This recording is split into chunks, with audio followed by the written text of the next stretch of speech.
प्रेम अंधळ असतं असं म्हणतात. ते कधी कुणावर आणि कसं होईल हे कुणीही सांगू शकत नाही. मात्र याचे परिणाम कधी कधी खूप भयानक असू शकतात. असंच एक प्रकरण आता समोर आलंय. यात लखनौ आग्रा एक्सप्रेसवेच्या सर्व्हिस लेन मध्ये 4 दिवसांआधी एक महिला आणि तिच्या छोट्या मुलीचा मृतदेह सापडला होता. दोघी मायलेकी असल्याचं समोर आलं. दोघींची हत्या करून मृतदेह हसनगंज येथील सर्व्हिस लेन जवळ फेकण्यात आले होते.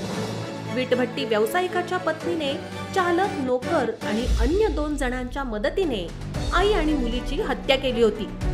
महिलेच्या हत्येमागील कारण तिचं एका वीटभट्टी व्यावसायिकासोबत लिव्ह इन रिलेशनशिप मध्ये राहणं असल्याचं निष्पन्न झालं आहे.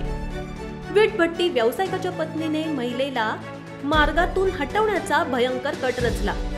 मुलीने सत्य समोर उघडू नये म्हणून निष्पाप मुलीचीही हत्या करण्यात आली. पोलिसांनी हत्येचे सूत्रधार असलेली महिला, वीटभट्टी मालक आणि अन्य 2 आरोपींना अटक करून तुरुंगात टाकलं आहे. एक आरोपी पोलिसांच्या ताब्यात आहे. मृत महिलेजवळ सापडलेल्या पर्सचा पोलिसांच्या खुलाशात महत्त्वाचा वाटा आहे.